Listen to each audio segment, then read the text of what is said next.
जिनका परम पावन चरित जल निधि समान अपार है।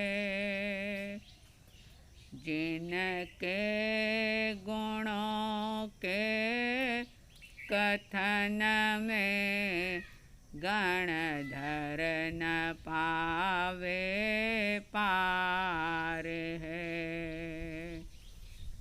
बस वीतराग विज्ञान ही जिनके कथन का सार है। उन सर्वदर्शी सन्मति को वंदना शतबार है। उन सर्वदर्शी सन्मति को वंदना शतबार है।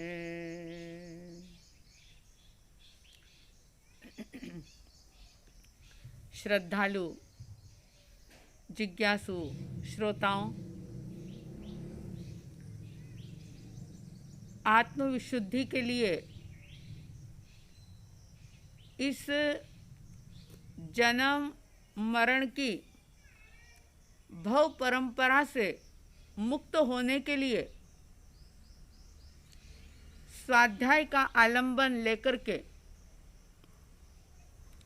हम आत्मविकास कर रहे हैं। धन्यवाद के पात्र हैं वे सभी मुमुक्षु आत्माएं जो इस आत्मसिद्धि शास्त्र के स्वाध्याय को, इसकी चर्चा को सुन करके अपने आत्मिक गुणों का विकास करने का पुरुषार्थ कर रही है। जैसा कि आप सुन रहे थे कि इस आत्मसिद्धि शास्त्र में मुख्य रूप से सम्यक दर्शन के 6 स्थानों का विशद विवेचन करके आत्मा को सिद्ध किया गया। यानी आत्मा है, इस बात पर पक्का यकीन हो जाए, विश्वास हो जाए, दृढ़ आस्था हो जाए, ऐसी कुछ बातें इस आत्मसिद्धि के अंदर बताई गई है। जब तीसरे स्थानक का वर्णन किया गया कि आत्मा कर्म का करता है, तो सहज ही जिज्ञासु के मन में ये जिज्ञासा पैदा हो गई कि आत्मा, चेतना, ये जीव कर्म का कर्ता कैसे हो सकता है। और विविध प्रकार की जिज्ञासाएं गुरु के सामने प्रस्तुत की गई।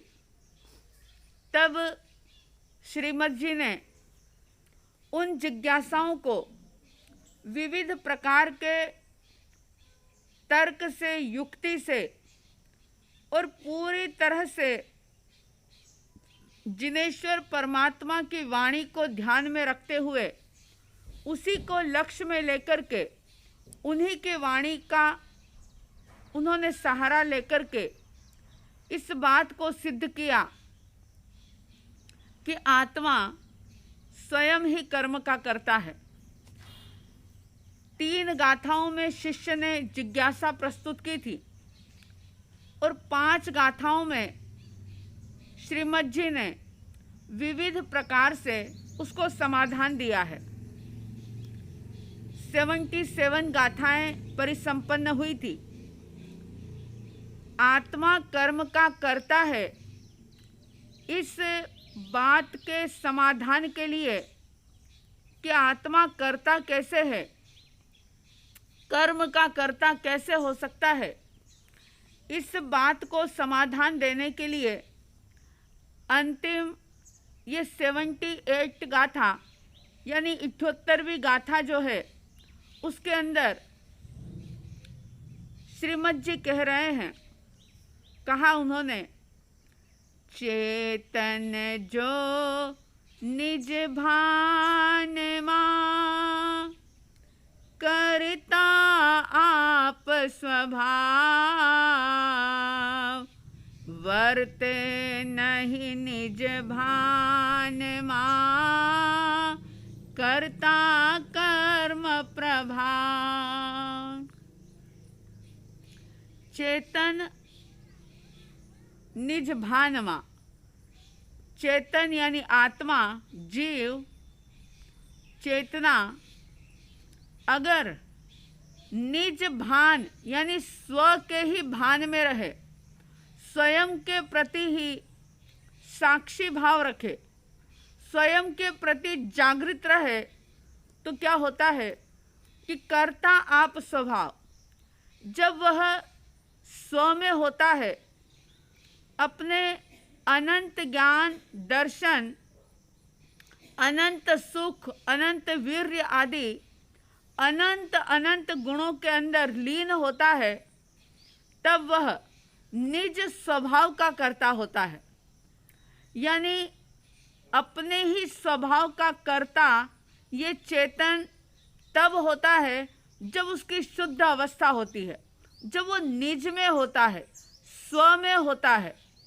और वर्ते नहीं निज भाव मां, अगर वह निज भाव में यानी स्व में वर्तन नहीं कर रहा, अगर जड़ भावों में, पदार्थों में, पुद्गलों में, पर भावों के अंदर अगर वो राग द्वेष कर रहा है, तो कह रहे हैं कि कर्ता कर्म प्रभाव।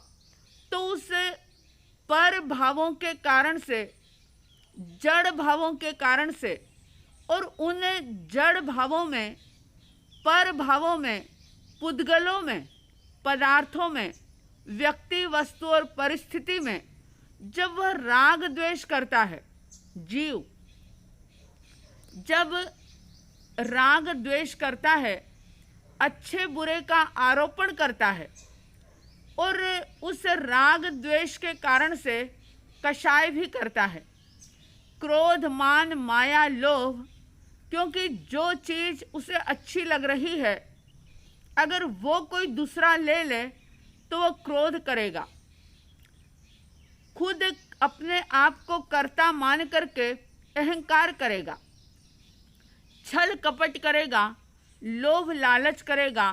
जब वो पर भाव का कर्ता होता है, पर भाव में होता है, तो वह कर्म का कर्ता बन जाता है।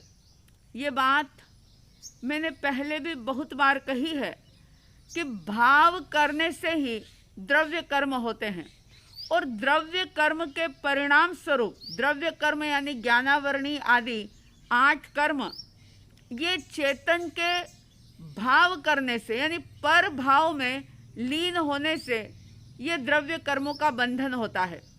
अगर ये चेतना स्व में ही लीन रहे तो वह अपने स्वभाव का कर्ता होगा, और अगर वह पर भावों में लीन रहता है तो वह विभाव में जाकर के कर्म का कर्ता बन जाता है। जैन दर्शन मुख्य रूप से ये बात कहता है कि हर द्रव्य अपने अपने योग्यता से, अपनी अपनी शक्ति से ही परिणमित होते हैं। कोई भी उसको परिणमित कर नहीं सकता, लेकिन निमित्त मिलता है, और निमित्त नैमित्तिक संबंध इस प्रकार से होते हैं कि वह कर्म का कर्ता भी बन जाता है, और कर्म करने के बाद अगर वह स्व में लीन हो जाए तो वह उस कर्म को क्षय भी करके सिद्ध बुद्ध और मुक्त भी हो सकता है। आप लोगों ने कभी भागवत गीता सुनी हो, पढ़ी हो, तो श्री कृष्ण जी ने भी बहुत सुंदर एक बात कही थी। उन्होंने कहा था कि स्वधर्मे निधने श्रेयः पर धर्मो भयावह। स्वधर्मे निधनम श्रेयः, यानी कि स्वधर्म में, अपने धर्म में निधन हो जाए, मर जाए बंदा तो अच्छी बात है, लेकिन पर धर्म जो है वो भयावह है, वह दुखद है। अब अगर ऊपर ऊपर से कोई विचार करे तो वह स्वधर्म का मतलब ये समझेगा कि अपनी कुल परंपरा से चला आया जो धर्म है, जिसको आज तक मानते रहे, वो हमारा धर्म है। मान्यता के आधार पर लोगों ने धर्म की परिभाषाएं गढ़ ली।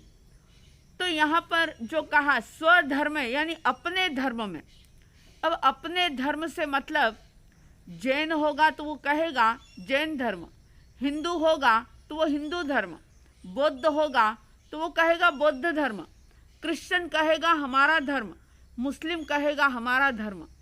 लेकिन श्री कृष्ण जी के कहने का अभिप्राय ये था कि स्वधर्म यानी आत्मा का धर्म, जो स्व का, निज का जो धर्म है, उस निज धर्म में, निज का धर्म, स्वयं का धर्म जो है वह है ज्ञान, वो है दर्शन, वो है चारित्र, अनंत सुख, अनंत वीर्य, ये आत्मा के धर्म है। और इस धर्म के अंदर रहना, अगर उसके अंदर मृत्यु हो जाए तो निर्वाण हो जाता है, मुक्ति हो जाती है। और पर धर्म का मतलब हो गया कि आत्मा के अलावा जो पर पदार्थ है, जो पुद्गल है, जो जड़ है, उन पर भावों के अंदर, पर पदार्थों के अंदर लीन हो जाना। पर धर्म में, यहाँ पर धर्म से कोई संप्रदाय से मतलब नहीं है। पर धर्म का मतलब कोई माने हुए जाति संप्रदाय से नहीं है, लेकिन पर धर्म का मतलब है जीव के स्वभाव के अलावा जो भी है वो सारा पर धर्म है। तो श्री कृष्ण जी ने कहा कि स्वधर्म में रहते हुए, यानी आत्मधर्म में, स्वभाव में रहते हुए अगर किसी की मृत्यु हो जाती है तो श्रेयस्कर होता है। श्रेयः का मतलब है कि वह बड़ा ही लाभदायी होती है वो मृत्यु, क्योंकि मृत्यु नहीं होती बल्कि मुक्ति हो जाती है। और पर धर्म यानी कि पुद्गलों का धर्म, जड़ का धर्म, जो टेम्पररी है, उसके अंदर आसक्त हो जाना, लीन हो जाना, उसी को सुख का साधन मान लेना, ये महाभयंकर है।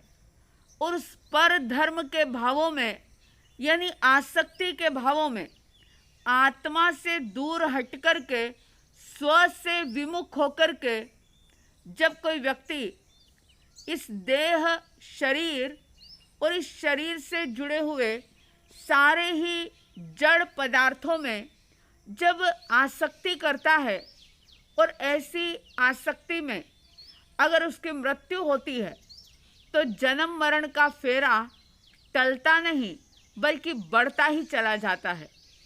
इसलिए विचार करें कि स्वधर्म यानी कि आत्मा का धर्म, और यही बात श्रीमद् जी कह रहे हैं कि अगर ये चेतन निज भान में वर्ते, निज भान, निज यानी स्वयं का, आप कहते हैं ना निजी संपत्ति, निजी यानी वैयक्तिक, स्वयं की, तो निज भान में, स्वयं के भान में, स्वयं के ज्ञान में अगर रहे और ये गलत मान्यता छोड़ दे।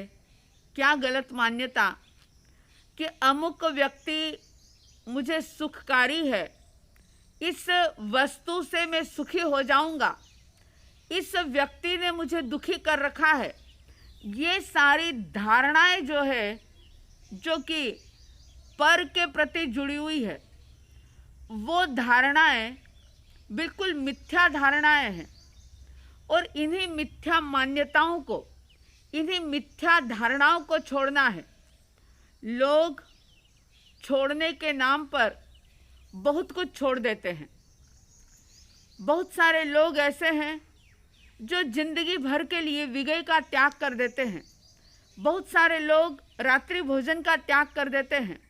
बहुत सारे लोग कंदमूल का त्याग कर देते हैं, फल फ्रूट का त्याग कर देते हैं, अन्य कई प्रकार के त्याग जीवन के अंदर कर लेते हैं। लेकिन जरा चिंतन करो कि इतना त्याग करने के बाद भी सुख का, आनंद का एहसास हुआ या नहीं हुआ। अभी भी वैसे ही राग द्वेष कषायों की आग अंदर में जल रही है या कि सुख का अनुभव हुआ। अगर मिथ्या धारणाओं को छोड़ दिया जाए तो व्यक्ति सुख का अनुभव कर लेता है। और मिथ्या धारणा यही, गलत मान्यता यही कि अमुक व्यक्ति से मुझे सुख मिलता है, अमुक वस्तु से मुझे दुख मिलता है, या अमुक वस्तु से मुझे सुख मिलता है और अमुक व्यक्ति मेरे लिए दुखदाई है। जबकि ज्ञानी कहते हैं कि कोई भी किसी के लिए सुखकारी या दुखकारी हो नहीं सकता। ये गलत मान्यता है, ये खोटी धारणा है। जब तक ये गलत मान्यताएं दूर नहीं होगी, व्यक्ति निज भान में आ नहीं सकता।